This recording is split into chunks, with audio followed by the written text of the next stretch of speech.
solo.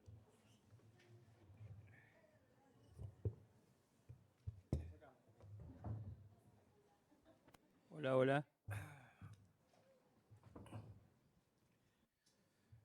Buen día. Bueno, como saben, en el marco de las terceras jornadas de investigación de la UNSADA, que ya se han desarrollado las sesiones de pósters con mucha concurrencia y creo que con muy buenas exposiciones, por lo menos las que yo pude presenciar. Y nos planteábamos un objetivo que pensábamos que no era tan alcanzable, pero hoy tenemos una conferencia central en el marco de estas jornadas, que es la del doctor Lino Barañao, que todos ustedes seguramente lo conocen, lo han escuchado. Voy a hacer una presentación formal, lo más corta posible, porque su currículum es muy amplio, pero el doctor Barañao es doctor en Ciencias Químicas de la UBA, se desempeñó como investigador de CONICET desde el año 1986, fue miembro de la Comisión Evaluadora de Centros de Sociedad Argentina de Fertilidad y Esterilidad y en 1998 integró la Comisión Consultora DOC en Ciencias Médicas de CONICET. Fue miembro del Subcomité Nacional de Evaluación del Programa de Incentivos del CIN. Ocupó el cargo de presidente de Comisión Asesora de Tecnología de CONICET. Fue miembro del Consejo de Administración de la Fundación Argentina de Nanotecnología entre 2003 y 2007. Fue presidente del directorio de la Agencia Nacional de Promoción Científica, Tecnología e Innovación desde 2003. Fue vicepresidente del Centro Argentino Brasilero de Biotecnología, CABIO, y miembro de la Junta de Calificación por el área de tecnología de CONICET. Desde la creación del Ministerio de Ciencia, Tecnología e Innovación Productiva del año 2007, ocupó el cargo como ministro de Ciencia cuando se creó el ministerio en ese momento y con la particularidad que continuó con un nuevo gobierno en el 2015 de otro signo político también como ministro de Ciencia. Fue presidente del Gabinete Científico Tecnológico, miembro del Consejo de Administración de la Fundación Argentina de Nanotecnología, miembro de la Comisión Asesora de Terapias Celulares y Medicina Regenerativa. Ha publicado más de 50 trabajos en revistas indexadas, 5 capítulos de libro, ha dirigido 6 tesis doctorales y ha recibido una innumerable cantidad de premios de la Asociación Química Argentina al mejor egresado de 1976, de la Academia Nacional de Medicina en 1980 por el trabajo de diabetes experimental, en colaboración con otros grandes investigadores como fue Charró, Calvo, Tesone. Fue premio Bernardo Bucey en 1987, recibió el diploma CONEX en biotecnología, premio de la Nación de Oro a la excelencia de la investigación agropecuaria, premio Pérez Compán en biotecnología animal y una mención especial en gestión del premio Sadowski a la inteligencia argentina en 2005. O sea que tenemos realmente un referente nacional muy importante que hoy nos va a disertar sobre un tema de interés para todos nosotros, que es ciencia, tecnología, el desarrollo social. Y bueno, muchísimas gracias, Lino, por acompañarnos y de alguna manera poner la frutilla de postre en estas jornadas humildes de una universidad nueva, pero con mucho entusiasmo. Bueno, gracias por la presentación. Bueno, si ustedes creen que ahora van a oír una presentación abstracta sobre la importancia de la ciencia, la tecnología para el desarrollo y cómo promueve la prosperidad de las naciones, se van a decepcionar porque eso no va a ocurrir. Por varios motivos, porque es casi una verdad de perogrullo. Es decir que la ciencia y la tecnología son necesarias para mejorar la calidad de vida de la gente, es como decir que el agua es importante para la navegación. No aportaría nada a eso. En lugar de eso, debe contar una historia. También por varios motivos. En primer lugar, porque, como dice Yuval Harari, los seres humanos somos animales contadores de historias. Nuestro cerebro está preparado para almacenar historias, no discursos abstractos. Cualquiera de ustedes puede llenar varios megas contando los argumentos de las películas que vieron, los libros y las novelas, digamos, y se las acuerdan prácticamente enteras, hasta los diálogos. Si les digo que me cuenten algún tratado sobre algo, un libro de Mazzucato sobre el estado de la innovación, ni los títulos se van a acordar. Entonces, yo siempre he sido docente de temprana edad, ya les voy a contar, y siempre conté historias para presentar los temas. Y básicamente la historia es cómo hace un chico de clase media, hijo de un empleado y una maestra, para llegar a ser ministro y tener todas esas cucardas que acaban de mencionar, que son cosas que le pasan a uno, digamos. Y, y hay un tema, que es que no de todo depende de uno. Sartre decía que uno es lo que puede hacer con lo que los demás hicieron por uno. Entonces uno parte con cierto contexto en el cual puede hacer cosas.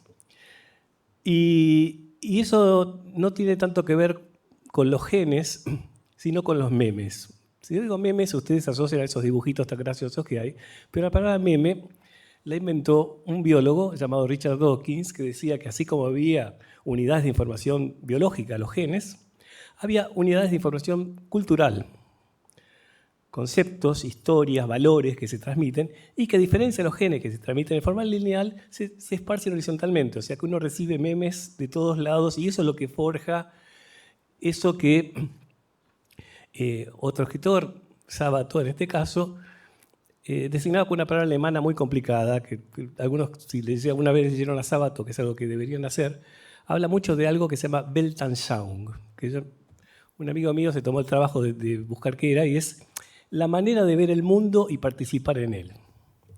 Y Sabato decía que, bueno, para entender cómo funciona una persona, qué hace, por qué hace lo que hace, tiene que entender cómo ve el mundo, de dónde parte. Y eso es algo de lo cual carecemos usualmente en el diálogo político, ¿no? Si uno hace el esfuerzo de entender por qué la persona dice lo que dice, de dónde viene, y qué es lo que puede decir y lo que no puede decir, sería mucho más fácil el diálogo.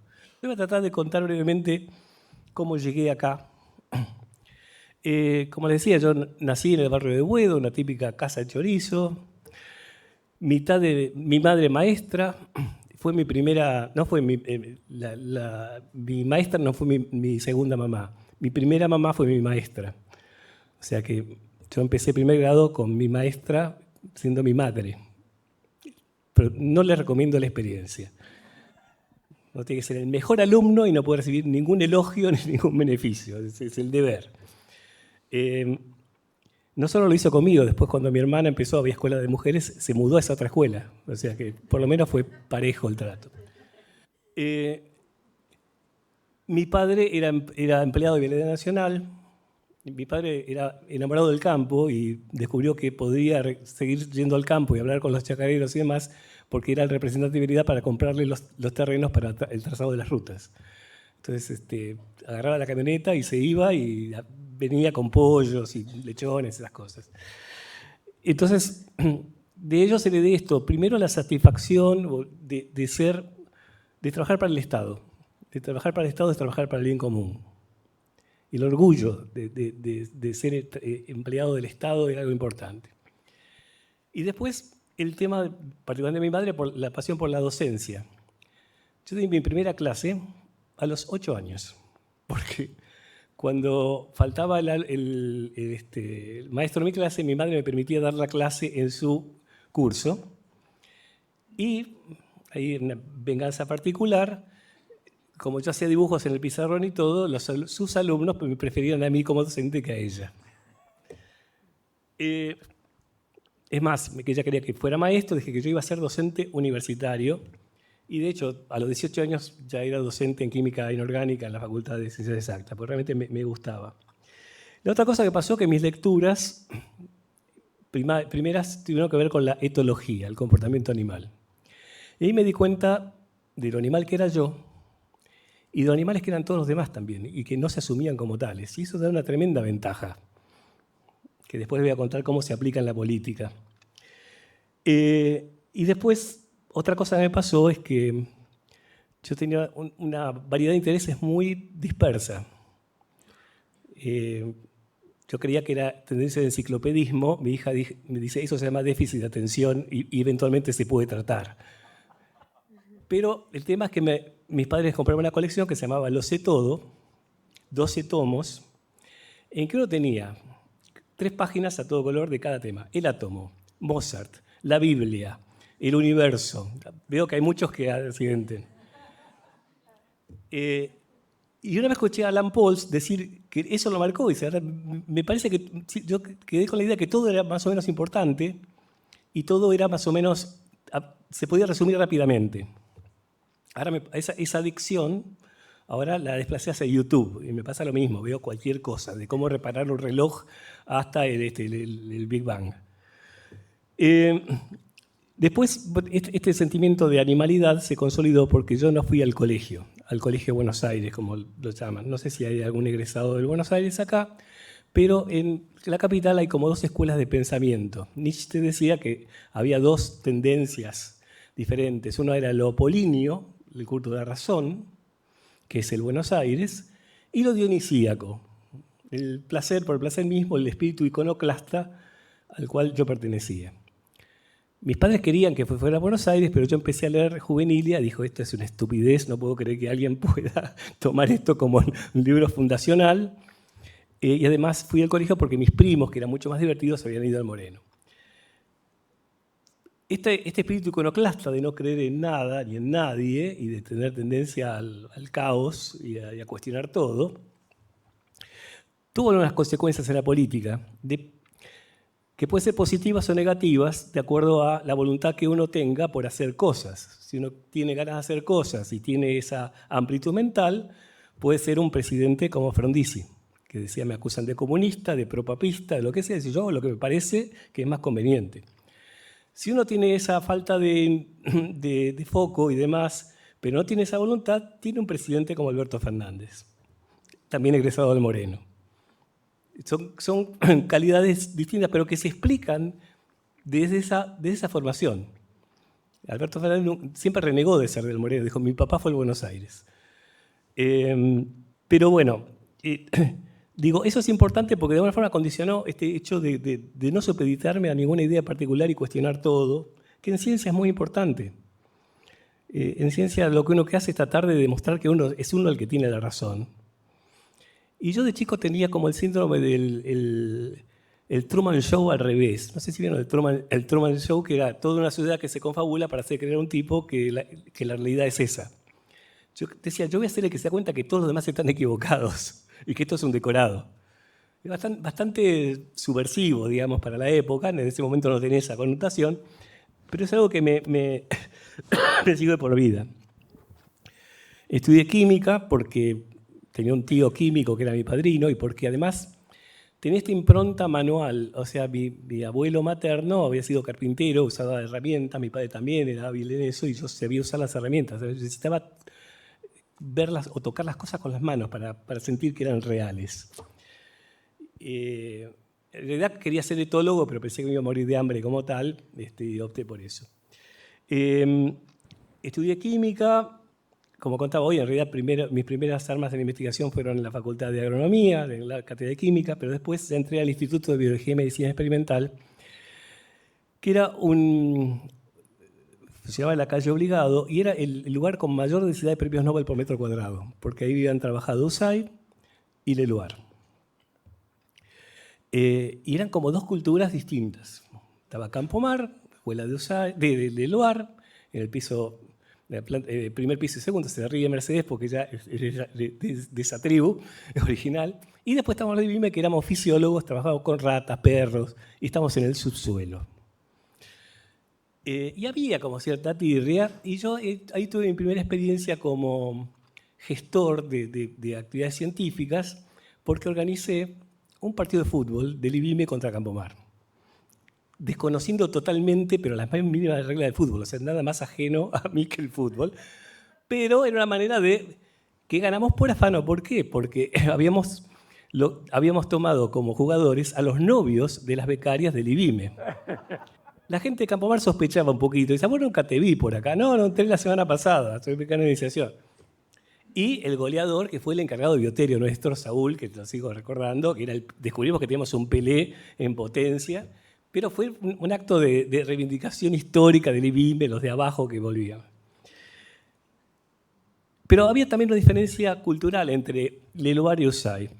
Leloir siempre vivió encerrado en su laboratorio, en su famosa silla atada con alambre, en esa política que tenía todo Campomar de ostentación del abandono, ¿no? Somos así porque somos genios y no nos preocupamos por nada más. Usay, en cambio, tenía tenía una plena conciencia de la importancia de las instituciones, que lo que perduraban eran las instituciones. Por eso crea el CONICET, por eso crea la Sociedad de Biología, la Asociación para el Progreso de las Ciencias. Mi jefe, que fue Eduardo Charrot, era discípulo de USAID y también tenía esa visión, por eso fue presidente del CONICET. Y por algún motivo que yo desconozco, decidió que yo tenía que ser el continuador de esa tradición. Y ya yo tendría 21 años, 22. Me encargó el curso de seminarios del instituto que se llama el Club de Esteroides. Cuando yo digo Club de Esteroides, la gente se imagina un Schwarzenegger, que claramente no era la lógica, pero y ya empezamos a irnos al ripio porque se supone que era sobre bioquímica y demás, y en un momento invitamos a una joven astrofísica para que hablara del origen del universo. Y se armó un esperote. ¿Qué hace esta mujer? Bueno, esta mujer acaba de recibir el CONES de platino, o sea que era buena elección. Pero ahí yo, 21 años, organizaba además los seminarios con gente como Lanari, De Robertis, eran los popes de la época, los autores de los libros, ¿no? Entonces yo iba, los llamaba por teléfono, decía del seminario, reservaba el salón, organizaba todo, los presentaba. Y como no con esa cuestión de animalidad, yo nunca les tuve miedo, o sea, era gente accesible y me sirvió mucho, fueron charlas maravillosas, digamos, de la gente que estaba del tope de la ciencia en ese momento y que contaban así, de esta forma lo que habían hecho. Después, bueno, hice mi tesis ahí. Hice una pasantía en el Instituto Max Planck de Psiquiatría de Múnich por 2 meses. Un instituto de psiquiatría que tenía pacientes. Me acuerdo cuando inauguramos el Instituto Max Planck acá, el presidente de Max Planck dijo: es bastante inusual que alguien que ha pasado un tiempo en la institución psiquiátrica alemana se haya convertido en ministro. Pero era cierto, además decían, esta puertita no pases, porque del otro lado no volvés. Y si decís que no estás loco, es lo que dicen todos. Vos decís, estoy loco, pero el médico me deja salir. Porque le había pasado al director del hospital. Había ido a la pileta con su toallita y cuando salió dijo, soy el director del hospital. Sí, vaya para allá. Entonces, era verdad, el director del Max Planck había quedado del lado inadecuado. Bueno, de ahí me fui a Estados Unidos, Instituto de la Salud, lugar también de excelencia. En esa época no elegíamos mucho nosotros a dónde ir, lo decía nuestro jefe. Con tan mala suerte que me tocó continuar la investigación de un japonés que había estado ahí, que había estado por sabáticos. Y a la semana de estar me llama al comedor y me dice, live now. Y digo, vive ahora, no, que te vayas. Y digo, ¿cómo que te vayas? Sí, yo sé lo que te digo. Yo sé, te digo, había inventado todo. Entonces no me daba nada y ya estaba publicado. Así que eran momentos difíciles y yo lograba sacar, en mi tiempo libre, empezar otra línea de investigación con las cosas que tenía. Había inventado una cosa medio rara que era estudiar cómo se pega una hormona a una célula, se diferencia que había si la célula estaba flotando o estaba pegada al plástico. Y vi que se pegaba más cuando estaba pegada al plástico que arriba. Digo yo, ¿cómo? Si tiene más superficie como está en solución, ¿cómo puede ser? Bueno, con ese método tan rudimentario, publiqué un trabajo, tenía 12 figuras, todavía no sé cómo llegué a eso. Lo mando con mi jefa, que no me creía, dice, bueno, mándelo a ver qué hay. Lo escribí íntegramente yo, la pongo y lo aceptan sin críticas en el Journal of Biological Chemistry. Primera vez que mi jefa publicaba sin su marido. El tema es que cuando me comunican eso, yo ya no me habían renovado la beca, conseguí otro trabajo por la revista Science, un aviso, me presenté, había un puesto en un lugar que más o menos tenía que ver con lo que me interesaba.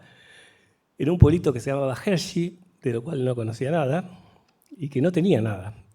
La fábrica de chocolate, el parque de diversiones y un hospital en medio de los campos de maíz.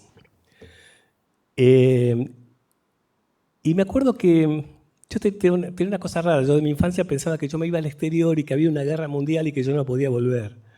Qué delirio total. Y me acuerdo el día que fui a dar mi primer seminario para ver si me aceptaban, en el diario estaba el hundimiento del Belgrano, en la puerta. Con esa visión tuve que entrar a dar el seminario y dije, no vuelvo más a Argentina, porque además lo que me preocupaba era la respuesta de la gente de acá, el fervor nacionalista que había. Y digo, este no es el país del que me fui, digo, no me quedo acá. Bueno, pero cambiaron las cosas. Volví, logré publicar ahí en Jersey. La ventaja cuando uno es el único postdoc de un laboratorio, uno tiene todo a su disposición.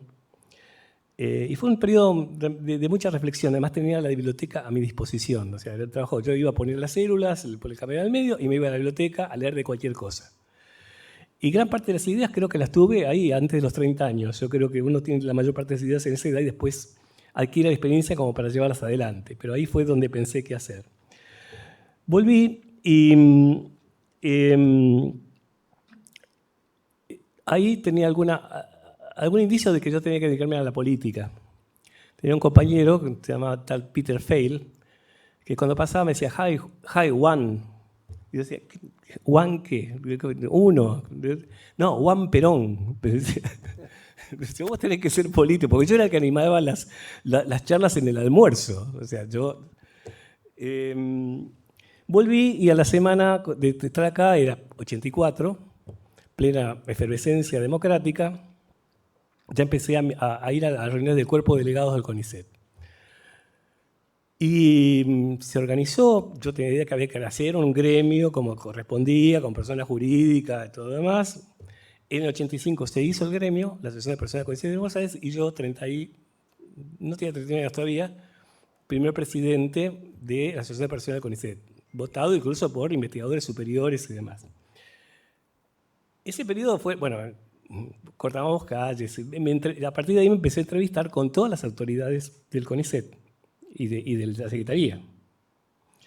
Una anécdota que en ese momento el secretario de Ciencia Técnica era Sadowski. Y tenía dos secretarias de ciencia que eran Rebeca Guber y Sara Rieti. Y yo llegaba, no puede ser que no tengamos presupuesto. Y me acuerdo que Sadowski me decía, ¿y qué querés que hagamos? ¿Qué querés que renuncie si no podemos votar? Y sí, le digo. Y Sara Rieti me dice, siempre, después tuve la oportunidad de ser amigo, de entrevistarla, Rebeca Guber fue miembro del directorio de la agencia. Me dice, vos, mi chiquilín, le pediste la renuncia a Sadowski. Digo, bueno, son cosas de la juventud. Y después con el tiempo, bueno, Sadowski, me acuerdo cuando se despidió, ya está muy viejito, me agarró las manos y sentí que me decía, bueno, ahora te toca a vos, es tu turno, ahora vas a ver lo que es esto. Pero digo, durante todo ese periodo, hablé con todas las autoridades y tratar de entender cuál era el problema y cómo se hacía. Hablé con Matera, con Juan Carlos del Bello. O sea, hacíamos una manifestación abajo, pero a mí me interesaba era esa charla. O sea que ese tipo de aprendizaje de saber cómo se gestiona, lo empecé a asimilar desde ese momento, desde la experiencia con el otro. En el interín, tenía que vivir de la investigación. Yo había vuelto pensando que había que hacer biotecnología animal en Argentina, porque todos mis amigos se dedicaban o al Chagas, o a la biología molecular, o a la biología de plantas. Bueno, así, Mentaverri creó la escuela de biotecnología de plantas, de la cual perteneció Mercedes. Y digo, bueno, con animales no está trabajando nadie, pero no era sencillo, porque tener una Arabidopsis en el laboratorio es más fácil que tener una vaca. Y después de infructuosos intentos, bueno, armamos un curso de fisiología de la reproducción, y en un momento, Yarro, que era en ese momento presidente del CABIO, del Centro Argentino de Biotecnología, me dice, mira, dimos un subsidio a una empresa de fertilización in vitro, para hacer fertilización in vitro vacas, la empresa ahora se arrugó, hay un investigador que quedó colgado, renunció al INTE, se fue a la empresa y ahora no tiene la plata, ¿qué hacemos? Y yo, bueno, hagámoslo. Ese investigador era Daniel Salamone, que ahora tiene relevancia en la... Bueno, traje al laboratorio y empezamos algo que yo no tenía idea, fertilización in vitro, él había hecho algo, pero teníamos plata, teníamos $25.000 por año. Y era maravilloso. Y él insistía, me acuerdo, en que el problema era el agua, porque los primeros se desarrollaban, bueno, importamos agua. Yo iba de Seiza y me caía en la caja, había 6 botellas y me decía, ¿qué es esto, pibe? Agua. Yo estoy en pedo. Bueno, la verdad me sentía bastante incómodo en esa situación. Pero tenía razón, porque cambiamos el agua, tuvimos los primeros torneos de fertilización in vitro en el 94. Se va Daniel Salamone a hacer un periplo por Canadá y demás. Y yo venía siguiendo un grupo que me interesaba de Escocia, que estaba haciendo clonación. En ese momento eran células de embriones, ¿no? Digo, por acá va la cosa. Entonces le escribo a un escocés que se llama Keith Campbell. Digo, vamos a hacer un proyecto conjunto. Había uno llamado British Council Antorchas. Vamos a hacer un proyecto conjunto. Vos haces ovejas, que es lo que yo hacía, y acá hacemos vaca. Y yo tengo cierta experiencia. Nos presentamos y no lo dieron el proyecto. Ese Keith Campbell fue el que clonó Dolly en el 96, 2 años más tarde. En un congreso dijo, si me hubieran dado el proyecto de antorchas, Dolly hubiera nacido antes. Todavía tengo el fax del Roslin diciendo que estaban dispuestos a hacer eso. Digo, bueno, vamos a insistir. Me presento a la agencia. Digo, vamos a clonar vacas. Rechazado. Dice, el doctor Valeriano no es veterinario.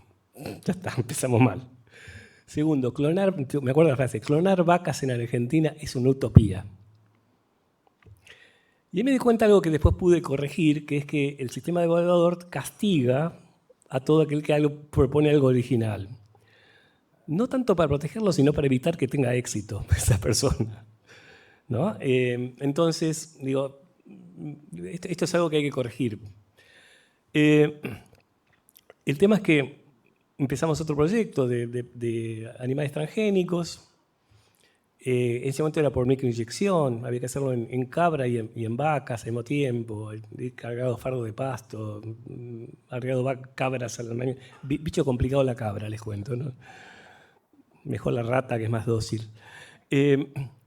Bueno, la cuestión es que no anduvo ese proyecto y al tiempo nace Dolly, 2 años más tarde, y lo había financiado $1 millón, puso Biocidus para hacer ese proyecto que no quedó nada. Entonces vuelvo, me entero que Salamone me dice, mira, estoy acá en Massachusetts, estoy viendo cómo se clona. Estaba en el laboratorio de José Sibeli, que era alguien de acá de Venado Tuerto. Digo, no sé si volver a Argentina, sí, venite y vamos a hacerlo. Y entonces vuelvo a Biocido y digo, vamos de nuevo. Pero con clonación, esta persona va a clonar, la transferencia de embriones la hace fulano, la transferencia de genes la hace fulano, y todo el proyecto tenía 2 carillas. Bueno, Argüelles me volvió a creer, me dijo, pero lo hacemos en la empresa, no volvemos a poner equipos en otro lado, vienen y laburan acá. Hubo que convencerlo a Salamone, mandaron el abogado de Biocidus allá, para lo que es esta empresa será seria, me decía. Le dieron vermú, no sé si fue con el vermú que lo convencieron. Bueno, a los 3 meses de montado el laboratorio ya había una preñez de animal clonado. El primero se murió porque no le creyeron al encargado del campo de que la vaca iba a parir antes y parió un fin de semana que no había nadie. Volvimos y nacieron los primeros clones y ya habíamos transfectado las células y a la próxima aparición fueron transgénicos y de las primeras que nació ya expresaba hormona de crecimiento en la leche de suerte de principiante.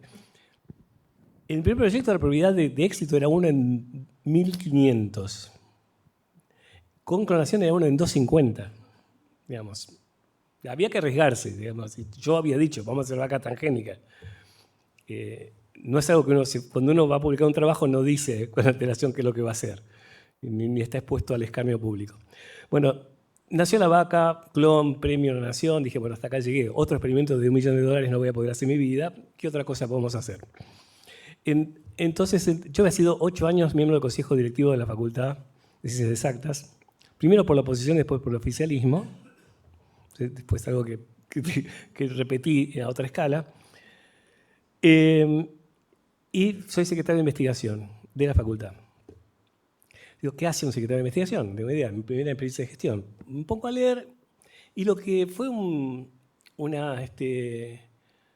iluminación, una epifanía, fue una encuesta que se había hecho en Canadá, que decía que le había dicho muy sencilla, dice, señor, ¿usted paga impuestos? Sí. ¿Sus hijos van a la universidad pública? No.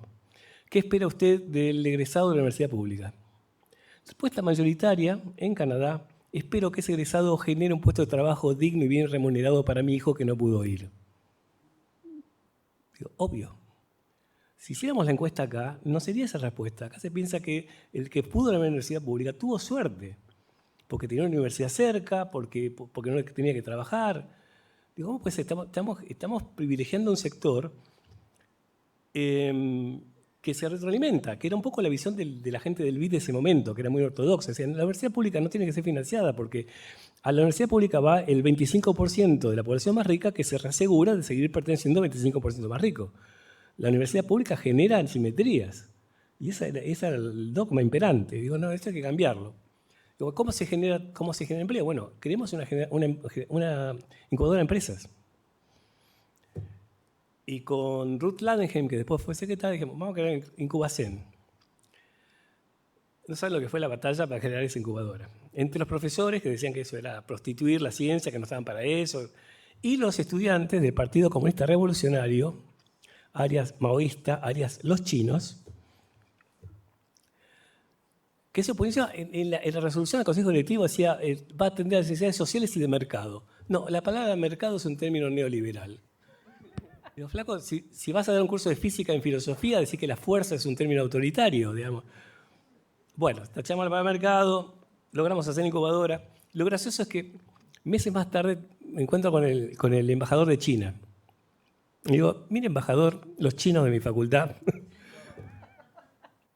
lo que dicen. Y me dice, no, dígale a esos muchachos que vengan a hablar conmigo. En China, si un estudiante o un profesor encuentran algo valioso, tienen la obligación moral de crear una empresa al servicio de su pueblo. Chupate esa mandarina, digamos. Por eso que el 85% de los egresados de la Universidad China quieren ser empresarios y solamente 15% empleados, que es exactamente al revés. Si me traes un poquito... Bueno, la cuestión es que ahí me di cuenta que no había un ecosistema. No había un sistema de patentes. No sabíamos cómo negociar la universidad. Ni les cuento, universidad con ICET empresa. Digo, esto así no anda. Entonces, en 2003, mayo, nuevo gobierno, reunión en Llama Filmos, una reunión de investigadores. Se juntan todos y me acuerdo que dicen, no, porque le vamos a decir a Daniel lo que tiene que hacer. Digo, mirá que por ahí nos pide que alguno se involucre. Nada. Vamos, efectivamente. ¿Quién quiere ser presidente de la agencia? Algunos, como siempre, 8 personas, uno se postula, los otros los bloquean. Curiosamente, yo no dije nada, pero estaba Jorge Firmus, que había sido compañero mío, y me dice, ¿vos serías? Digo, no sé, por ahí sí. Y cuando él dice, bueno, si lo convences es él. Bueno, ese día me convertí en el primer presidente de la agencia. Llego a la agencia, ni idea. Los 3 meses yo me dediqué, había gente que yo intuía que eran los más serios y responsables. Rodolfo Blasco, egresado del Moreno, que el abogado, la contadora que se encargaba de proyectos internacionales, León, que era el presidente del Fontar, digamos, yo cebaba mate y escuchaba. Digo, no tenía idea. Entonces, más o menos ir entendiendo, ver en quién confiaba, quién no, qué había que hacer. Y en ese momento había que renegociar un préstamo del BID nuevo. Y bueno, vamos a empezar a cambiar las cosas. Entonces, lo que hicimos, creamos una ANR para patentes, para patentamiento, que no había. Empezamos a tratar de asociar pymes para proyectos de otra envergadura. Después creamos redes en áreas temáticas que todavía eran vacantes. Los nanotecnólogos estaban totalmente desperdigados. Y a partir de ese PAE, y es más, alguien hizo un gráfico, el antes y después, cómo eran todos grupos y cómo después se vincularon. Rescatamos bueno, había una fundación de nanotecnología en ese momento que estaba bajo el Ministerio de Economía. La cuestión es que comenzamos a hacer ese cambio. Y sobre todo tratar de vincular el FONCIT y el FONTAR, que estaban, el FONCIT, ciencia básica, FONTAR, empresas, llamados con pautas distintas, en otras épocas. Como decía un miembro del directorio, dice, el presidente del FONCIT y el del FONTAR se encuentran en el ascensor, única etapa de coordinación. Bueno, la cuestión es que se acababa el periodo y yo quería ser, había un secretario arriba, que era Tulio del Bono, ex rector de la Universidad de San Juan. Lógicamente, tenía un equipo y decía, vamos por más, vamos a ser secretario. Entonces, bueno, hay que moverse para eso. Cambio de gobierno, candidata, Cristina Fernández de Kirchner. Me entero que se va a hacer una reunión con científicos que convocaba Adrián Paenza y Timerman en el Consulado de Nueva York. Yo tengo que ir ahí. Me mando. Y mi estrategia era muy sencilla. Estudiando un poquito el perfil, digo, a esta mujer nadie la hace reír. Si la hago reír, estoy adentro. Entonces fui, plan Levante, más o menos. Suena raro. Pero bueno, esa estrategia es esa. ¿Por qué lo del humor? Tiene su base lógica. Cuando uno, vamos a hablar del comportamiento animal, cuando uno se encara a un perro desconocido, uno tiene que tratar de no mostrar ni agresión ni miedo. Entonces, ¿qué uno hace? Se aproxima, acaricia la hojita, muestra, no te tengo miedo. En los humanos, el humor es eso. No soy una agresión, pero no te tengo miedo. Te puedo hacer un chiste. Entonces esto igual, no tienes que tener miedo. Y hace poco leí un escrito de Yuval Harari que dice que las tribus originales, cuando el cazador tenía mucho éxito y venía con tremendo ciervo, lo cargaban para que no se la creyera, para que no se subiera al pony. Entonces el humor es la manera de controlar esa relación de poder.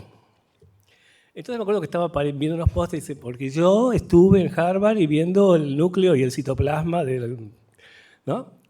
Entonces digo, curioso, un candidato a presidente sepa lo que es el núcleo del citoplasma, es todo un... Me mira y dice, ¿vos quién sos? Entonces después exponemos, varios investigadores, por la importancia de la ciencia, todas las abstracciones que uno podía haber dicho acá, y no estoy diciendo. Entonces, cuando me toca hablar a mí, digo, es muy sencillo, hay que pasteurizar la ciencia. Entonces, digo, no es que haya que calentarla y enfriarla para evitar alimentos nocivos, aunque tal vez sería una buena medida en algún contexto. Sino volver a la ciencia que hacía Pasteur. Pasteur sentó las bases de la microbiología y gran parte de la biología, pero al mismo tiempo solucionó problemas. Ese concepto de un libro que se llama El cuadrante de Pasteur, de Donald Stokes, que lo recomiendo, que dice que hay 4 cuadrantes. ¿Por qué escribe Stokes esto? Porque terminó la Guerra Mundial y ya el Estado americano dijo, bueno, chao ciencia. Ya no tenemos enemigos, cierren todo. El tipo dijo, no, algo tenemos que hacer. Hay que defender la ciencia. No sé si les suena esa situación. Y entonces dijo, no, la ciencia es la base del desarrollo. Entonces, lo dice un tipo que se llamaba Vannevar Barbush. Dice, la ciencia básica promueve el desarrollo tecnológico, que promueve la productividad, y eso vuelve al Estado. Y no hay mucha evidencia de eso. De Japón no hizo ciencia básica, copió todo y de repente era un boom tecnológico. Y menos en países como Argentina. Yo siempre digo, acá hay 2 cosas que no se derraman, ni la riqueza ni el conocimiento. El conocimiento no se derrama, se evapora y condensa en el hemisferio norte y ahí es donde rinde sus frutos. Entonces no podemos tener ese modelo hacia el lazo abierto. Lo que propone este tipo Stokes es que no, que lo que hay que hacer es ciencia básica inspirada en el uso. Entonces hay cuadrante que mide originalidad y aplicabilidad. Muy original y poco aplicado, el átomo de Bohr, que no servía para nada en su momento, modelo teórico. Muy aplicado y escasa tecnología, Edison, que inventó la lamparita, pero no descubrió ninguna ley nueva. Y original y aplicado, Pasteur, que descubrió los isómeros ópticos del ácido racémico, pero nadie sabe qué es eso, pero curó la rabia. Y solucionó el problema del vino. ¿Y por qué lo hizo Pasteur? Porque no era un aristócrata educado en Oxford, era hijo de una familia obrera. Entonces sabía la importancia del trabajo y de proteger a esa gente que vivía de eso. Entonces, primero tuvo que demostrar que no había generación espontánea. Dice, no, pará, no es que el vino sí o sí se va a echar a perder. Hay gérmenes. Demostró, hizo toda la experiencia. Bueno, ahora vamos a hacer esto para evitar eso. Un razonamiento totalmente lógico. Lo mismo con la rabia. Y digo, a eso tenemos que tender. No hay contraposiciones de ciencia básica que sea aplicada. Hay que hacer, lo que le pedimos a los investigadores es que si encuentran algo, volviendo al chino, que sirve, que avisen. No estamos pidiendo que sean empresarios porque es lo peor que puede ocurrir. Los investigadores son pésimos empresarios, porque si tuvieran menos aversión a riesgo, serían empresarios de entrada, no irían a encerrarse en el laboratorio. Entonces, no hay que pedirle peras al olmo. Pero sí, ese conocimiento que se creó nos pertenece a todos. No se lo puede apropiar, pero tampoco lo puede desperdigar ni lo puede regalar graciosamente, que es lo que viene ocurriendo. Bueno, entonces se ve que eso le gustó y después, más tarde, ella en otra charla dijo, porque ahí le eché el ojo a Lino. O sea, acá había algo de... Bueno, y entre Filmus y Tomada, que eran a medio amigotes, bueno, se ve que un poco le dio referencia a quién es este pibe. Y ahí cuando Filmus me llama, me dice, bueno, tengo dos noticias para darte, una mala o una buena. Digo, ¿cuál es la mala? Que no vas a ser secretario. Bueno, chao, me voy. No, pará, que la buena es que vas a ser ministro. Y fui ministro y cuando me llama Cristina me dice, bueno, vas a ser ministro, pero yo no quiero ciencia por la ciencia misma. Quiero ciencia al servicio del desarrollo económico y social del país.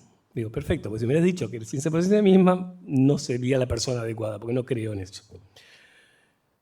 Y realmente tuve un apoyo total y absoluto. Yo siempre lo he dicho de Cristina. Nunca, digamos, no me puso nadie, me dio toda la plata que había. Me acuerdo que tenía un problema, mandaba un mail y mi secretaria me decía, ¿ya mandaste? Se iba al lado del teléfono. Ping, sonaba y mira, a ver cómo lo solucionaba. Y el Corcho Escosimarro, que era el jefe de medios, me decía, mira, te voy a contar la situación. Yo voy, digo, Cristina, hay un crucero fuera de control que se va a estrellar contra la Casa Rosada en 10 minutos. Y tengo un mail de Lino, dame el mail de Lino. Y realmente era, necesito un barco, $5 millones, el barco el austral que se usa para... Bueno, y se compraba. Se pagó en cuotas mensuales. Era un único barco comprado en una hora 12, porque no había divisas para comprarlo tampoco como ahora. Así que realmente fue un periodo en que pudimos hacer una cantidad de cosas. Creamos un canal de televisión, Tec TV, porque Encuentro me parecía que estaba orientado hacia otra cosa. Mis hijos no veían Encuentro, porque una cosa de ese color no puede ser interesante. Y no tenía idea de cómo crear un canal de televisión. Creamos Tec TV, que sigue estando.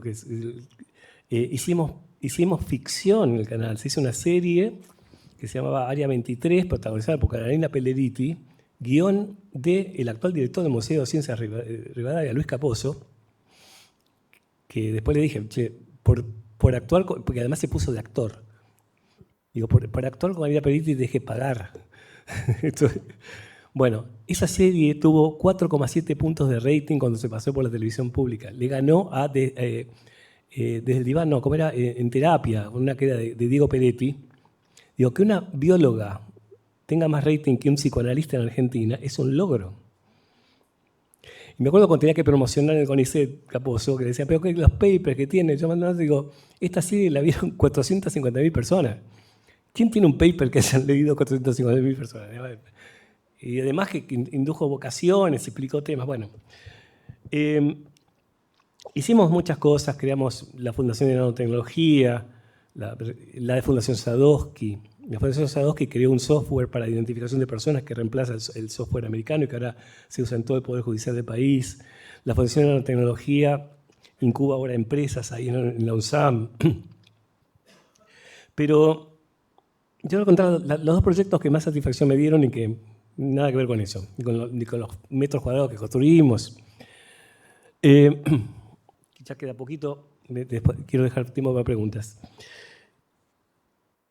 Malargüe. Sistema de Malargüe, zona desértica, volcanes extinguidos, una antena de 50 metros de diámetro de la Estación Espacial Europea.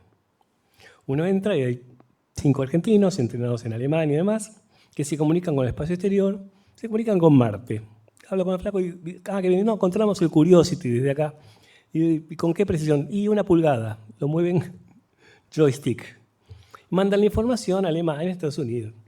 Hacia 20 kilómetros se ve una comunidad criolla llamada Payún-Matrú, sin electricidad, que vivían de los guanacos que tenían ahí como en la época de los incas.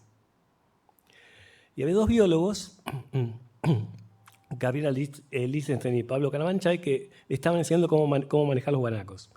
Y estaban en contacto con esa comunidad. Además, me habían traído un chico que dice, este chico es maravilloso, dice, pero no tiene una computadora, digamos, le vemos mucho potencial. Bueno, le consigo una computadora. Viene, le doy la computadora, la mira así, la pesa, y se queda pensando. ¿Y qué pasa? Dice, no, que el enchufe, yo para cargarla tengo que caminar 2 horas. Está a 2 horas del enchufe más próximo. Piensen ustedes la distancia que hay, diga, ¿cuál es la distancia más larga que tenemos un enchufe en nuestra vida? Entonces teníamos alrededor gente que se comunica con Marte y gente que no se podía comunicar porque no tenía teléfono con el humano más próximo. O sea que si lo veía, se comunicaba. Y bueno, hagamos algo. Se hizo un proyecto de procesamiento de la fibra de guanaco con el INTI, con ICET, INTA, el municipio. Se trajeron unas máquinas de Canadá para descerdar. Senasa le sellaba para que pudiera salir de ahí. $700 el kilo llegó a valer la fibra de guanaco. Y esa gente pasó de vivir con la época de los incas a tener página en Facebook. Anuncia sus telas en Facebook. O sea, son 400 años así, en uno. Y me acuerdo, el asado de inauguración, estaban los tipos de la comunidad con los ingenieros de la estación espacial que le habían puesto un plato y podían tener internet. Ahora que tiene electricidad. Digo, y esas son las cosas que satisfacen. La otra es también, Catamarca. Un momento que estaba quemado, digo, me voy a un lugar donde no haya internet justamente, voy a Catamarca, me recomiendan dice, tenés que ir a Xincal, última ciudadela inca, no la conoce nadie, voy, ahí estaba la guía, me dice, yo soy la guía, la que cocina, la que limpia, que cierra todo, me gano $600. Bueno, dijo, bueno, yo soy el ministro, yo voy a volver. Le firmo en el libro. Y me contaban que cuando iban los turistas, decían, estuvo el ministro y iba a volver. Era como el Mesías. Mi tercer nombre es Salvador, así que por algún lado iba. Y le digo, bueno, le hicimos el proyecto, pusimos en valor con la Fundación Azara, armamos el museo en sí, y pasó de tener, creo que 10 visitantes a 120, o sea, se decuplicó la cantidad, empezó a aparecer puestitos en el camino y venían los turistas de Exalta que antes no pasaban a ver eso. Y se inauguró con una ceremonia de la Pachamama y demás, y uno ve a la gente y digo, bueno, estás recibiendo la inversión que hicieron tus ancestros acá. Vas a poder vivir de lo que hicieron. No era tan así porque después hablando con él dice, pero esto lo hicieron los incas y yo soy de Aguita. Los incas eran el imperialista que vino, no importa. No se puede satisfacer todo el mundo. O sea, de ahí pasar, digamos, todo eso fue posible porque había un equipo de gente que con el que empecé en la agencia, de total confianza, con la camiseta puesta, con un equipo legal y contable que me garantizó que no hubiera como... Yo decía, bueno, hagamos tal cosa, hace eso y vas a Comodoro Pi. Digo, ¿cómo lo hago? No, tenés que hacer esto, licitación, llamar al procurador general que te dé un dictamen, con eso... Y así se podían hacer las cosas. O sea, si yo no tengo el primer no hace nada. No tuvimos una sola demanda, manejamos casi $9.000 millones en todo ese tiempo. Y ahí llegamos a 2015. 2015, bueno, ya había decidido Scioli que el ministro iba a hacer Filmus. Un viernes viene Filmus y dice, bueno, yo lo conocía, obviamente, buena relación. Bueno, el lunes vengo, me hago cargo, yo tenía todas las cajas ahí, bueno, chao, nos vemos el lunes. Domingo, Macri. Entonces viene Marcos Peña, me dice, no, que te quiero ir a ver, para que se me diga, bueno, vení. Digo, bueno, tengo algunas personas que te puedo recomendar. Digo, más, te puedo hacer, en vez de los cientos de miles de dólares que le gastás en la Singularity University para que te ayornen, yo te hago un cursito con científicos argentinos por mucha menos plata y te educo científicamente. No, dice, pero tengo otra oferta, que seas ministro. Y Digo, ¿y cómo es eso? No, bueno, Macri va a hablar con Cristina, le va a pedir. Digo, bueno, déjame pensar. Bueno, me junto con la gente y digo, ¿qué hacemos? ¿Seguimos o no? Y bueno, había mucho entusiasmo por seguir, digamos. La gente había laburado, digo, a esa altura 12 años. Y la idea era defender eso porque no sabíamos quién podía venir. Entonces, bueno, si esto de nada, digo, pero yo tengo que pedir permiso, yo soy ministro de Cristina. Y digo, bueno, me llama Marcos Peña y me dice, no va a poder ser porque está mal la cosa, todo mal con Cristina, así que decile vos. Así, yo imaginaba la sesión, no, querida, conocí a una chica, pero no es nada serio, ¿viste? No. ¿Y cómo le digo? Conociéndola además. Digo, no, medio que dejé, a través de un empresario conocido, dejé filtrar para que primero llegara el día anterior la versión de que podía llegar a hacer esa cosa que no la agarrara en frío. Entonces, la llamo, digo, Cristina, mira, me ofrecieron seguir el ministerio. Digo, ¿qué hago? Digo que no, digo que sí por un tiempo. Decime, vos. Y me dice, ¿y si vos no, si no sos vos, quién será? Digo, y será un radical. Me dice, no, un radical no. Bueno, no sabía que iba a provocar esa reacción. Y dice, no, bueno, decí que sí, conserva todo, pero que no te bajen el presupuesto y que no te pongan a nadie como yo no te puse a nadie, ni en cafetero, cosa que es verdad. Bueno, la cuestión es que asumo. Recibo un llamado de mi hija que me dice, chiquito, cuando es así chiquito, que ayer habíamos quedado en que nos íbamos de vacaciones y que no ibas a seguir en la función pública. Estoy viendo el Zócalo de la televisión, ¿no? Y dice que no es el ministro. Después me llama mi hijo y dice, el kiosquero de la facultad me decía, yo sé que Barañao va a seguir. Y yo decía, no, mi hijo dice, no, yo sé que no. Si sabés lo que es tener que darle la razón al kiosquero de la facultad. Bueno, ese es el contexto. Bueno, la cuestión es que se hace la transición y digo, venía gente, yo tenía la condición, digo, mira, la agencia mía, la caja, no se toca. No sabía quiénes venían. Bueno, vinieron un radical y alguien del PRO, Agustín Campero y Jorge Aguado. Que da la casualidad que los dos eran amigos de un primo, y uno había sido amigo de un sobrino segundo mío. Que me decía, no, mirá que son buena gente. Digo, bueno, si vos lo decís por ahí. Bueno, la cuestión es que se integraron, no se echó a nadie del ministerio, se mantuvo todo y al tiempo no se sabía quién venía de dónde. Obviamente, se vino la restricción presupuestaria. Pero el tema es que cuando yo asumo, ya el CONICET había dado ingreso en diciembre a 900 personas. Le había firmado los contratos.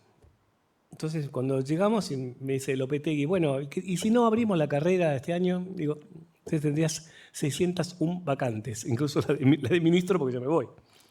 Bueno, digo, y además te digo otra cosa, hay 900 cargos que ya están firmados. Así que no solo tenemos que abrir la carrera en algún momento, sino que esos hay que honrarlo. Bueno, eso se logró. Pero lógicamente, digamos, vino el ajuste que vino y mi parámetro eran los otros ministerios. O sea, mi parámetro era, salvo que sea selectivo conmigo, bueno, es difícil quejarse. Yo hablaba con los demás y dice, vos tenés suerte que te da la guita, ¿sabes? Yo estoy atrasado tanto. Igual hay cosas que fueron, como yo pude decírselo a Peña, que digo, hay cosas, lo de ajuste de presupuesto te lo creo, digo, lo acepté porque era parte del contexto. No. Ahora, que yo te diga en febrero que faltan $600.000 sería para pagar los compromisos de las empresas, los ingresos y demás, y que estoy incumpliendo lo del funcionario público, no me dan bola. En mayo va una investigadora a un programa de preguntas y respuestas, la recibe Macri, no me invita y aparece la Vita, explícamela. Digo, eso es un acto de perversión. Así que no fue fácil. Pero bueno, logramos conservar todo. Logré una de mis obsesiones, que era terminar el edificio del cero más infinito. Me llevó 8 años de gestión con fondos de la CAF, defendiéndolo, el edificio más impactante de América Latina. con toda la estructura, digamos, más novedosa, refrigerado por la NAP y demás. Se licitó en fin de gobierno de Cristina y se construyó durante el gobierno de Macri. Y el edificio más caro que se construyó. Y logré que se terminara. Digamos, mi pesadilla era que daba otro cimiento ahí. Se terminó, se inauguró en el gobierno de Alberto. Y hay una placa en que hay 10 personas que no tuvieron nada que ver con el edificio y yo no estoy. No importa, el edificio está. Una cosa más grave, se hace acto de 200 años de la UBA, 200 personas invitadas. Yo fui el que más fondos le consiguió a la UBA, tampoco fui invitado. Son cosas que duelen, digo, porque hay una cosa que es el sentimiento tribal. Uno pertenece a una tribu y psicológicamente uno está preparado para pertenecer a la tribu. Cuando uno sale de eso siente una sensación de indefensión que fue real durante millones de años. El que se quedaba fuera de la tribu era boleta. Entonces, ser rechazado por la propia tribu, por más que uno la racionalice, duele mucho. Pero bueno, gajes del oficio. La cuestión es que, bueno, logramos terminar esa gestión y viene el nuevo cambio de gobierno y asume Roberto Salvarezza, que yo lo había convocado para ser presidente del CONICET, demás. Bueno, él no estuvo de acuerdo con la decisión, se generó una sensación de hostilidad manifiesta. Y de hecho, todo ese equipo que yo había logrado mantener por 12 años, incluso pasar de Cristina a Macri, se desmanteló. O sea, prácticamente se fue todas las personas que sabían hacer algo, por el solo hecho de haber pertenecido a esa otra gestión, se fueron. Y eso también, digamos, hizo que no se ejecutara el presupuesto, porque no había gente que supiera hacerlo, y por eso cuando vieron que a mitad de año no había ejecutado más del 30%, bueno, le picaron el boleto a Salvarezza. Y después, bueno, firmamos con que sí, tienen una excelente relación, bueno, pero ya habían cambiado todo, ya no era posible. La cuestión es que, digamos, fue una trayectoria interesante, digamos, si lo volvería. Yo no creo en el libre albedrío, creo que si rebobinamos la película volvemos a hacer, pasaría exactamente lo mismo, pero si alguien me pregunta, yo diría que vale la pena, ¿no? Con sus sombras, no, pero el sentir que uno hizo cosas que quedan, digo, ver que en un edificio que esperemos que no se convierta en shopping, pero que está ahí, que fue pensado, que fue una idea que elaboramos entre todos. Y me acuerdo siempre una frase de un chico que empezó siendo cadete, que es Qualis, la decimos, no sé cómo se llama, que se recibió y todo, estando en la agencia, después en el ministerio, y le dice a su jefa cuando estamos inaugurando, dice, qué maravilla lo que hemos hecho. Eso para mí es clave, que él sintiera que era parte de eso. Y eso es lo que vale, es más importante que los ladrillos y demás, lograr consolidar un grupo que tiene la camiseta puesta y que sabe que es valorado por lo que hace. Yo siempre comí en el restaurante con todo el mundo, hacía la cola, me veía desde el cadete hasta el secretario, digo, porque sentía parte de ese colectivo homogéneo.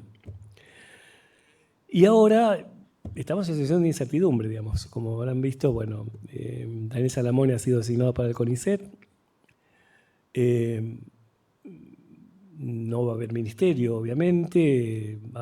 Hay alguna idea de una dirección de innovación que dependa del jefatura de gabinete, pero lo más grave es que no hay una idea de ciencia como herramienta para el desarrollo. De nuevo, el concepto cosmético, no, somos muy pobres, ciencia, para que más esa campaña de degradación, de buscar 3 trabajos, juzgarlo por el título de ciencias sociales y cuestionar los 12.000 y pico que se producen por año, ignorar que el CONICET es la institución de más prestigio en América Latina en ciencia. Digo, eso es en el mejor de los casos, ignorancia. Lo que no implica que no haya que hacer cambios en el CONICET, digo, esto que llevó tiempo de adaptarlo a las necesidades, Lleva tiempo a todos lados, me decía un asesor que tuvimos del Banco Mundial de, no sé si de Oxford o de Cambridge, vamos a quedar de Oxford. Dice, en Oxford llevó 20 años legitimar la vinculación con la empresa. Era algo que no estaba permitido.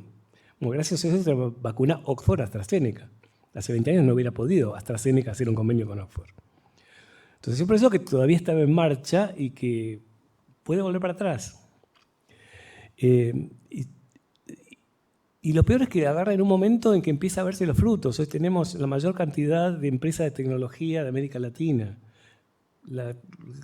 Casi la totalidad con gente del CONICET, de universidades. Lo que están ocurriendo en las universidades como esta, en todas partes del país, que tienen mucha más flexibilidad y son más modernas en concepción, es muy importante. Y está empezando a ver ese recupero, ese rédito que la sociedad merece de la inversión en investigación, porque si no hay rédito, es gasto. No hay manera. Uno tiene que poder mostrar que vuelve algo a ese ciudadano común que paga impuestos. Está bien, hay un rédito inmediato que es la docencia universitaria. Todo investigador de CONICET garantiza el más alto nivel de enseñanza y esa persona va a recibir algo de esa inversión. Pero es limitada a eso, a ese universo que es restringido, que en otros países es generador de trabajo. El MIT, el Instituto de Tecnología de Massachusetts, es responsable de 1 de cada 15 puestos de trabajo en Estados Unidos. Nadie va a decir, che, cerremos en MIT. ¿Dónde está el núcleo de mayor actividad económica hoy en Estados Unidos? Alrededor de Boston y en California, donde están las universidades más importantes. Ahí es donde se mueven miles de millones de dólares. Entonces no podemos ignorar eso. Y Argentina está llegando de alguna forma a ese punto. Vino el presidente de la incubadora o la aceleradora de empresas InVibio, la más importante de California, a ver qué pasaba acá en Argentina, que había tantas empresas tan brillantes. Entonces, es preocupante esta situación por dos motivos, por la falta de visión y por la falta de equipo. No se puede, digamos, todo lo que le conté es el tiempo que lleva a entender algo. Hay un tipo que se llama Gladwell que habla de los outliers, los tipos que dice que nadie hizo nada relevante sin haber invertido 10.000 horas antes. Digamos, hay que aprender a hacer las cosas. Todo temas complejos como es la limitación del Estado. Entonces, es como que te diga, estamos en un colectivo y te diga, no nos gusta el rumbo, estamos incómodos. Bueno, entonces alguien te dice, no, bueno, lo que pasa es que tenés un colectivo diésel, tienes que pasarte a uno eléctrico. Y la batería, no, la batería van a venir, pero no tiene volante ni freno. No, es autónomo, el camino decide. Pero vamos por acá. No parece muy razonable como apuesta a futuro. Y sobre todo porque no se siguen planteando utopías. Que es algo que decía, la gente de los cambiemitas se reunían cada tanto en Chapalmalal y hacían sesiones de terapia de grupo. Cateramente me usaban a mí para criticar a Macri. Como yo era de afuera, decían, decirle tal cosa. Bueno. Y yo decía, se citan dos cosas. Una combinación adecuada de utopías y de sensatez. Y ustedes no tienen utopías. Usted está diciendo vamos a tener seguridad, educación. Digo, eso es el mínimo basal. Argentina en los 50, un país que exportaba carne enlatada, dijo vamos a tener una comisión de energía atómica. Vamos a tener un CONICET, vamos a tener un INTA. Vamos para allá. ¿Qué están planteando como futuro? ¿Cuál es el ideal al que quiere llegar? Y no se les ocurre, digamos. Bueno, faltan planificadores, falta gente que se anima a plantear otra cosa, que un poco el gran valor que para mí tuvo Tecnópolis, era la postal 3D de la Argentina a la que queremos llegar, donde la ciencia era muy importante, donde investigadores de CONICET daban charlas para las familias, donde los chicos podían saber en qué universidades estudiar las carreras relacionadas con lo que se estaba mostrando. Esa concepción no existe. Y a mí me resulta difícil pensar un futuro sin ese ideal común, porque yo estoy seguro que si discutimos a dónde queremos ir, no hay tantas diferencias. Y eso está probado. Cuando uno piensa en el futuro, se activan las zonas más modernas del cerebro, la zona prefrontal. Cuando pensamos en lo que vamos a hacer mañana, es la zona más primitiva, el cerebro reptil, y nos volvemos más egoístas y más combativos. Entonces, si decimos, a ver, queremos recuperar la movilidad social ascendente, queremos garantizar educación de calidad para todos, queremos crear puestos dignos y bien remunerados, la ciencia y la tecnología pueden ayudar a solucionar los dos problemas fundamentales que tiene el país, la generación de empleo y la generación de riqueza, de divisas, perdón, que es lo que ocurre en los países desarrollados. Y podemos hacerlo. Y tenemos que ver de qué manera recuperamos la mitad de la población que no tiene un horizonte, ni las herramientas para eso. No podemos ignorarlos. Entonces, me parece que un modelo de país que asume que es un sálvese quien pueda, no es el país que nos merecemos. Así que, bueno, creo que me excedí, pero me ha sido un placer.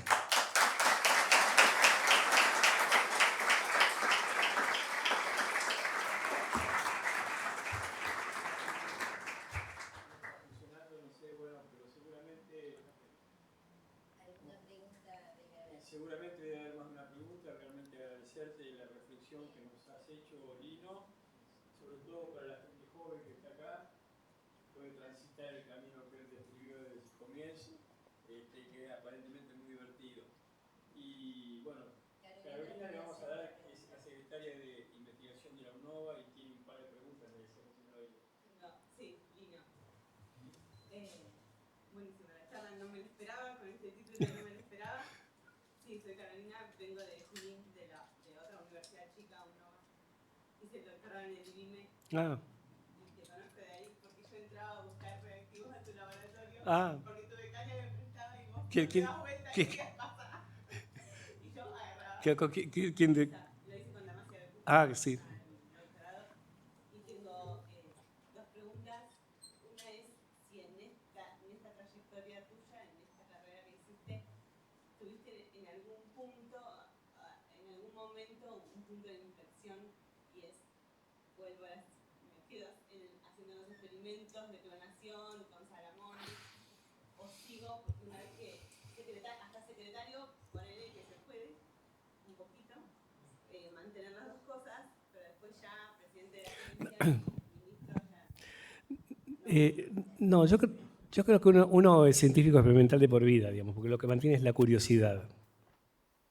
Y lo que tienen los seres humanos como característica neoténica, las cosas que uno conserva de las estadías infantiles, lo conserva de grande. Y hay gente que conserva la curiosidad toda la vida. Y los científicos son esos. Así como somos muy infantiles en otras cosas, también conservamos esa curiosidad y esa falta de miedo a avanzar. Y lo que estoy haciendo ahora son experimentos de otro tipo. Ahora quiero armar empresas. Yo ya estuve en la función pública, estuve en la docencia, en la investigación, bueno, y estuve promoviendo la creación de empresas de base tecnológica. Y así como pasaba en el laboratorio, que después de escribir los subsidios y todo, yo quería ir al cuarto de cultivo y hacer un experimento con mis manos, pues, a ver las células.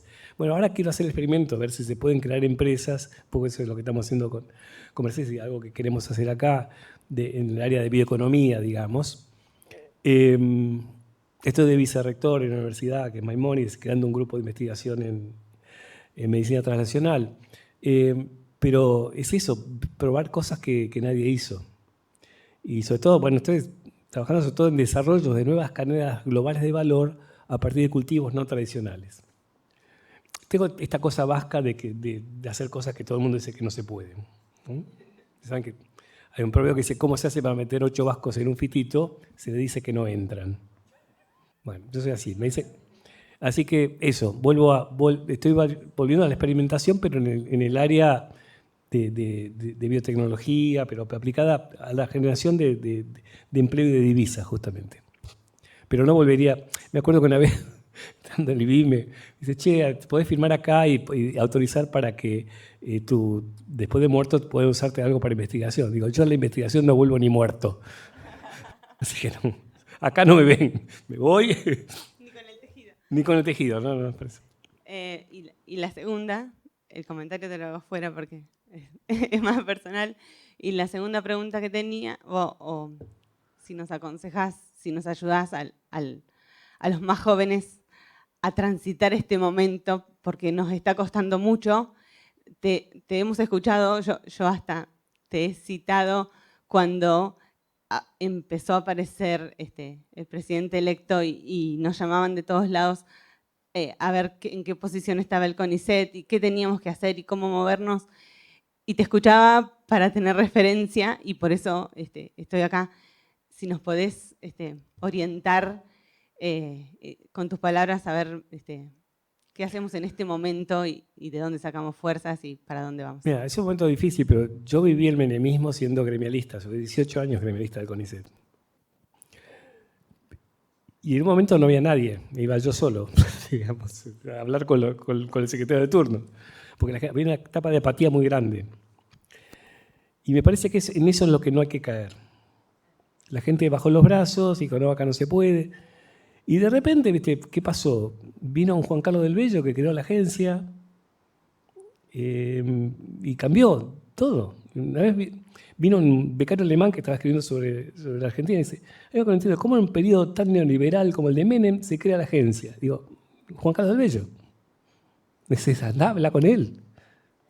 Y no hay un poco lo que planteé al principio, no hay un corpus de ideas que te dicen lo que hay que hacer y hay alguien que las lee y dice, vamos a hacer esto. Hay algo que dice Pepe Mujica, dice, los papeles son inertes. Y es verdad, no hay nada que... Hay gente que hace las cosas.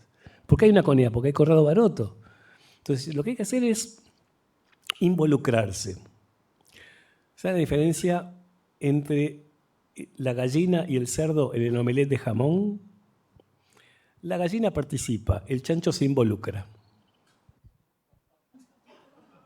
Esto me lo dijo Emiliano Kargeman, ¿no? Hay que involucrarse, ¿no? Entonces, si vos estás afuera, sí, ya va a pasar, hay que estar en los medios, no hay que hacerla fácil, digamos. También ha habido una expresión democrática, pero yo tengo la sospecha que se votó por las razones inadecuadas, que no es lo que se eligió un rumbo que no es el que la gente cree que eligió. Bueno, esclarezcamos eso y defendamos algo que es un bien común. No podemos sacrificar a la universidad pública por una coyuntura de estas. Entonces, bueno, habrá que hacer la presencia mediática que se necesita. Son momentos difíciles porque hay algo que yo nunca había visto, que es la hostilidad que despierta cualquier oposición.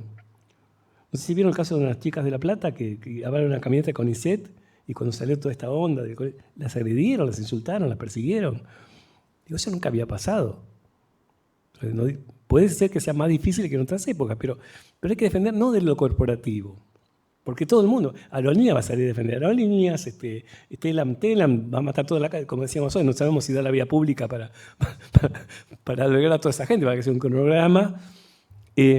Pero ahí está sin igualdad. Lo que tenemos que decir, bueno, esto es un bien público, algo que tiene que ser reorientado en muchos aspectos, no es perfecto, pero si se rompe no se arregla. Ya pasó, ya hubo una noche de bastones largos, ¿y qué hizo la gente? Yo tengo una visión crítica sobre eso, que en realidad me la introdujo Corrado Baroto, que los conocía. Pero le decía, ustedes aprovecharon la justificación ética para ir a tener laburos mejor rentados afuera. Porque no era tan peligrosa la situación en el 66. Te digo, en el 70 y pico sí, peligraba tu vida. En el 76 era, bueno, entraron a la manzana las luces porque el día anterior del laboratorio de química, que yo conozco, le tiraban monedas a la banda de la Policía Federal. Vino el comisario y dijo a estos bolches le vamos a hacer entender quién manda. Pero no había una política tan opresiva como la que hubo después. Ahora, la gente se fue y vino una ola de mediocridad que tardó décadas en revertirse. Entonces, lo que no se puede hacer es el abandono. Entonces, una preguntita, Adriana, acá. Después tenemos para un joven que levantó la mano y creo que vamos a redondear, Silvina, por el horario. Bueno, gracias, Lino, por tu charla, porque fue parte de tu experiencia de vida y lo sigue siendo.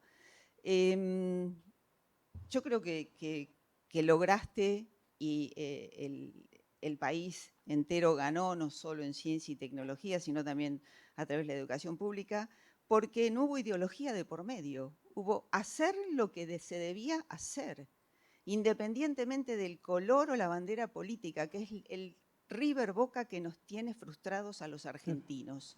Punto 1. Y llevo más de 40 años jubilada del INTA, investigadora también, con todo un gobierno de turno que tocaba, uno seguía haciendo lo que tenía que hacer y con los recursos. Y cuando vino el público privado, de donde uno sabía que el privado lo necesitaba y uno se lo podía dar, se hizo una flor de herramienta para seguir trabajando. Y avanzamos. Entonces, la reflexión es un poco esta.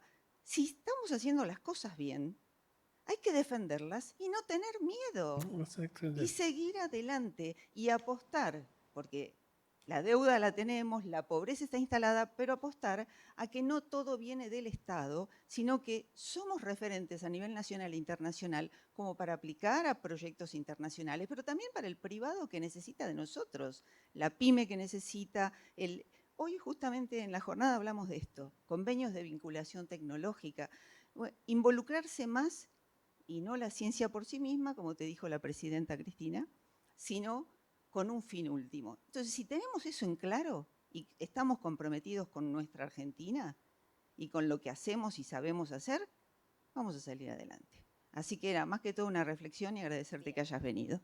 Gracias, Adriana. Le vamos a dar la última a un par de jóvenes acá para que nos den su mirada, su visión.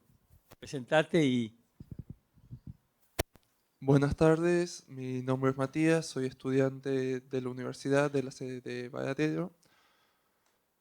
Me pareció muy enriquecedora la charla, muy interesante. Y mencionaste muchos proyectos muy buenos. Mi pregunta es, de todos los proyectos que mencionaste, ¿cuál fue el que te hizo sentir más motivado, el que más te desafió? ¿De cuál estás más orgulloso? Mira, hay proyectos de distinta escala, digamos, si digo por magnitud, todo lo que hicimos con infraestructura. Esa fue mi primera desobediencia, Cristina. Primer anuncio. Había un plan del CONICET de infraestructura, un libro, ¿no? Con todas las cosas, 130.000 metros cuadrados que faltaban, con dibujitos y cosas. No tenía nada que presentar, digo, voy con eso. Estoy yendo a Casa Rosada y me llama Cristina y dice, ¿qué vas a presentar? Que me dicen que no tenés presupuesto para eso. No, esto es política de Estado. Esto es lo que hay que hacer. Vemos lo que se puede hacer.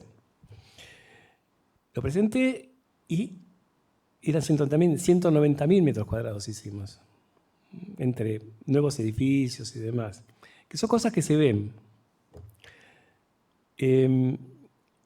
Y después, yo creo que el proyecto clave es esto, legitimar esta vinculación con la sociedad. Es decir, tenemos que hacer algo para que lo que haga sirva. O sea, haber hecho este sistema de doble entrada para valorar, los investigadores de CONICET, que puede ser investigación básica o puede ser transferencia tecnológica y tienen que ser evaluadas.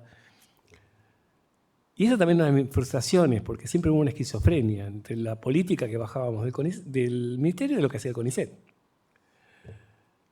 Por las comisiones evaluadoras. Porque yo estuve en muchas comisiones evaluadoras y hay un principio que yo descubrí que dice: ningún evaluador usa criterios según los cuales él mismo quedaría mal parado. Se explica por qué castigan la originalidad. El tipo que me dijo clonar vacas es utópico porque dice, ojo, a ver si que encima no es veterinario, le sale bien. Y si está... Digo, he conocido investigadores que juegan por su propia vara. Hay gente que, por ejemplo, un investigador muy prestigioso, Parodi, vos lo conoces, Mandi Parodi, que vieron los caminos del metabolismo de la glucosa, están los libros. Nunca cambió de tema desde que hizo la tesis de Leluar. Estábamos en la junta. Cada vez que alguien había cambiado de tema, se ponía como loco. Dice, no, ¿cómo que cambió de tema? Digo, pará, Mandi, vos no cambiaste de tema, pero esto puede ser positivo. Digo, está probado porque lo dice Thomas Kuhn, que las grandes revoluciones las hizo o gente joven o gente nueva en el campo de investigación. Yo una vez... que dio una clase pública en la Plaza de Mayo, en la época cuando habían bajado el presupuesto universitario, sobre sexo y evolución. Y puse, no hay trabajos prácticos, por las dudas. Con megáfono. Me acuerdo que, bueno, le contaba que, digo, hay una cuestión, si uno ve los picos de creatividad de los físicos, sobre todo de los matemáticos, está alrededor de los 25 años. Einstein creó 5 trabajos más importantes a los 21. Y es el pico de testosterona de los hombres. ¿Qué tiene que ver? Porque es el momento de mayor agresividad. La testosterona es la hormona de agresividad. En las mujeres es más continuo. Las mujeres también se correlaciona la agresividad con la testosterona. Pero las mujeres no es más pareja la producción. No es que tuvieron iluminación a los 25 y después ¿qué pasó? No, vemos gente que sigue produciendo. Entonces, a lo que voy es que hay que aprovechar esa energía que uno tiene, o sea, y conserven las ideas que tienen ahora, porque después se van a volver más cautelosos. Ahora tienen todavía una combinación de curiosidad infantil y de agresividad, de me llevo el mundo por delante. Bueno, se pueden llevar el mundo por delante, no lo digan mucho, pero la posibilidad está, hay que perseverar. Y un poco mi consejo es, no conviene empecinarse, si tengo que llegar hasta aquella pared y voy derecho y si me choco, bueno, me quedo ahí. No, en cada bifurcación que tenemos en la vida, tomar aquella que me acerca más a donde quiero ir. Entonces, porque uno no puede forzar el camino está, pero uno tiene que tener en claro, bueno, no será ahora, me voy, y tarde o temprano uno no llega. Pero no perder esa confianza y esas ganas, porque la satisfacción vale la pena, ¿no? Y sobre todo la satisfacción de hacer cosas tangibles que beneficias a otros y con gente que uno quiere, no creo que haya placer más importante que ese, de hacer cosas valiosas con amigos. Y lo que pasó con toda mi gestión, digamos, son gente que tengo hasta secretarios de Estado que los tuve que echar por problemas con otra gente, y son mis amigos. Y se sienten parte de eso, digamos. Pues entendieron, mirá, no podemos, toda esta situación de tensión, tenés que irte. Y yo cambié 4 subsecretarios, un secretario y demás. O sea, no es que me quedé con la gente de entrada. Si no andaba, lo que yo siempre prioricé es la armonía del grupo. Y si hay un subalterno que tiene razón y el jefe se queda desubicado, y bueno, se va el jefe. Y creo que eso es lo que la gente valora ahora. Ahora hay todo un movimiento en el ministerio, me dicen, de vuelta, están reclamando mi vuelta. Paradójicamente, ATE, que hizo una batucada el día que me tenía que ir y no me pude despedir de la gente, ahora está haciendo una manifestación para que yo vuelva. Perdón. Cosas que pasan. Un segundito, Santiago. Una última, por favor. ¿Qué Sí, tal, sí. Lino? Bueno, muchas gracias por la presentación. En mi caso soy investigador del CONICET en el área de filosofía y quería hacerte una pregunta puntual con este tema que mencionaste, que es la vinculación con la sociedad, porque mi sensación es que en general se involucra a la sociedad una vez que el desarrollo o la innovación tecnológica ya fue desarrollada. Y hay muchos países, en particular en Europa, donde se está desarrollando un nuevo paradigma, que es el de la investigación y la innovación responsable, donde se involucran las comunidades y las sociedades desde las etapas tempranas del proyecto de innovación. Quería preguntarte de tu experiencia, ¿cómo ves eso acá en Argentina? Sí, la idea es interesante y creo que tiene todo el sentido. No hay mucha experiencia. Te digo que pasó, estas experiencias que conté, tanto lo del Payuma True y demás, se involucró a la comunidad, digamos. Esto se hizo trabajo con ellos, no es que se vino con el libro cerrado y se dijo, hacemos esto. Si ustedes saben manejar el guanaco, yo te digo cómo mejorarlo, vos sabés, tenés esos saberes ancestrales que sirven. De hecho, toda esta línea de apoyo a los camélidos la iniciamos en mi gestión, porque hay mucho conocimiento ahí. No hay mucho esquema, pero yo creo que sobre todo en el área de sociales y demás es posible.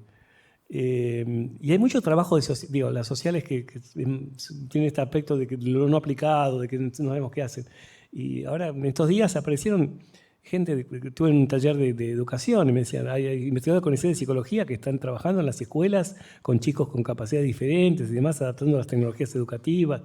Hay cosas muy concretas que hacen las sociales. Y yo creo que es algo que hay que investigar. Como siempre, hay que lograr que las comisiones asesoras vean que eso es una metodología adecuada y que lo digan, digamos, el riesgo es que todo aquello que no termina en un paper, que aunque no lo lea nadie, es visto como una chantada. Ese es el estigma que existe. Vos haces transferencia porque no te da para ser miembro de la Academia de Ciencias de Estados Unidos. Y yo siempre cito una frase de uno de los gurúes de la ciencia argentina, padre de biotecnología en algún aspecto, Jorge Janowski, ¿cómo se llama?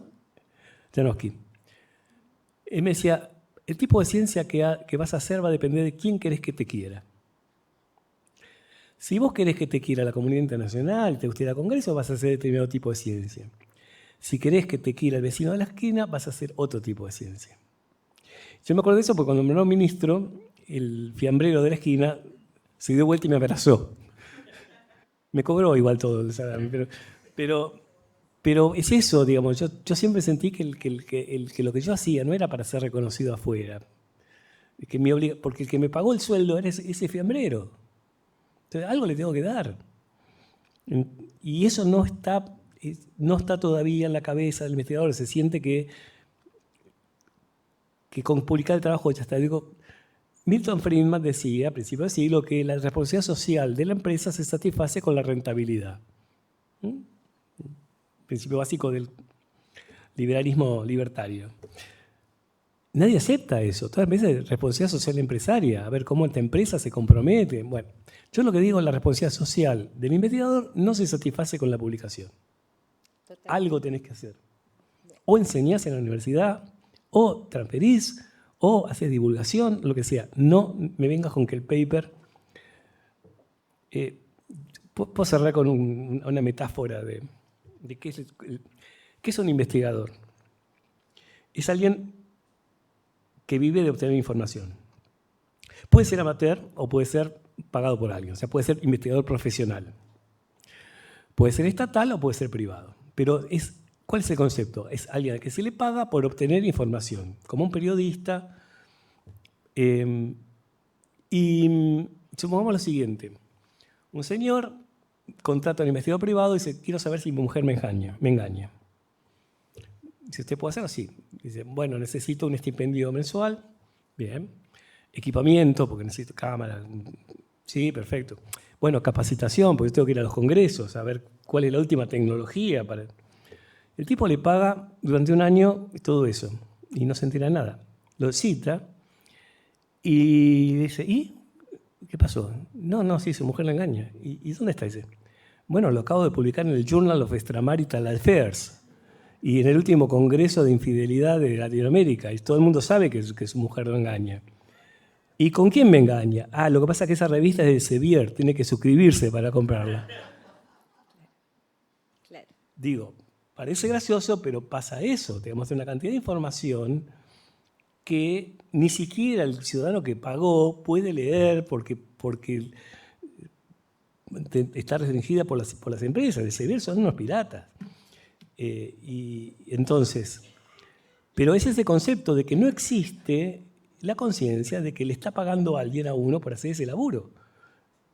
Y no le pagan como al gendarme por estar parado en la frontera, viendo que no es por la presencia o por la actividad, es por lo que va a hacer. Digo, un investigador es como un explorador. Yo te pago decir, quiero ser explorador. ¿Qué vas a explorar? Y no sé, la Antártida. Y no hay nadie en la Antártida que... No, bueno, está. ¿Y para qué me sirve que vayas a andar? Y porque puede haber... Bueno, perfecto, o en la Amazonia, o lo que sea. Pero lo que importa es la información obtenida. Y de eso no hay conciencia. La gente dice, bueno, yo publiqué, cumplí, me aprobaron el informe, ya está. Todo bien, flaco, pero estás cobrando un sueldo que no será el más alto de América Latina, mucho menos, pero hay otra gente que cobra mucho menos que vos. En ese sentido, hay que ser cauto en no defender a ultranza esto. Es decir, no, está bien con lo que hacemos porque... No, hay mucho por hacer. Entonces, y mostrar cuál es la importancia de lo que se hace y que hay un compromiso de ese investigador que asume la deuda ética para con el ciudadano común, es imprescindible. No podemos defender esto si no es así, porque si no pasa lo que está pasando en Estados Unidos. Cuando yo pasaba de Cristina Macri, me llamaron de la Asociación Americana para la Progresión de las Ciencias, para ver cómo, pues venía Trump, o sea, a ver, ¿cómo hiciste? Y el tema de la conferencia era la preocupación porque el hecho de que el ciudadano americano consideraba a los científicos un grupo de interés particular. No es casta, pero está por ahí.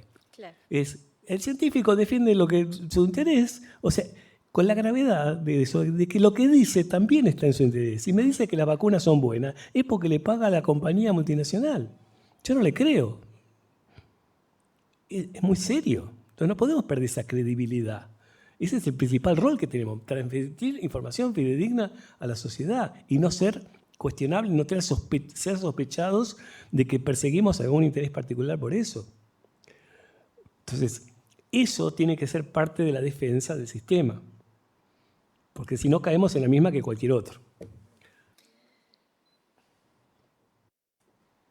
Bueno, Lino, te agradecemos enormemente esta conferencia. Quería contarte que nos acompañan docentes, investigadores, investigadoras, becarios, becarias de CONICET, estudiantes, también socios de algunas empresas con las que hemos desarrollado algunos proyectos de manera conjunta, que estamos a la espera de los resultados, que espero que nos vaya bien.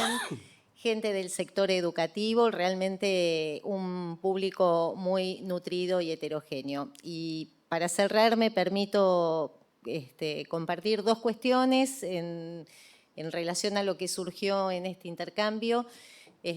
Por un lado, creo que tanto las personas que formamos parte de las universidades como del sistema científico-tecnológico estamos muy convencidos y convencidas de lo que hacemos. Entonces, creo que esto es un acervo y una fortaleza que nos va a permitir afrontar con inteligencia lo que nos demande el escenario futuro.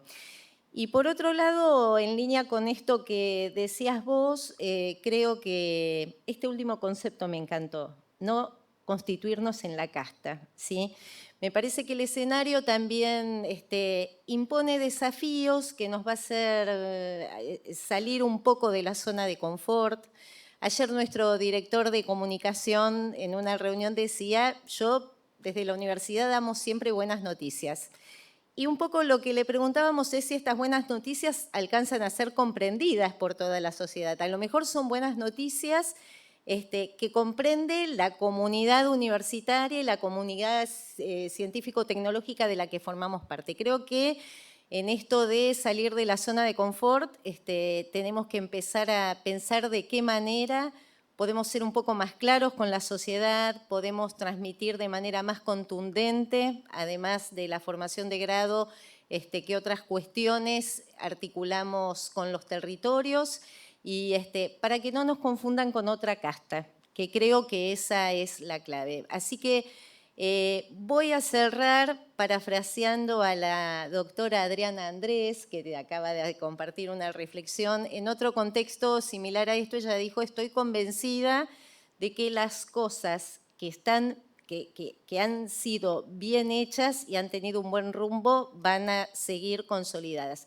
Y creo que vos fuiste la muestra más cabal de esto, manteniéndote al frente del Ministerio de Ciencia, Tecnología e Innovación Productiva ante un cambio de gobierno. Así que bueno, esperemos que en el próximo escenario nos encuentre de la misma manera. Muchas gracias a todos y a todas por habernos acompañado.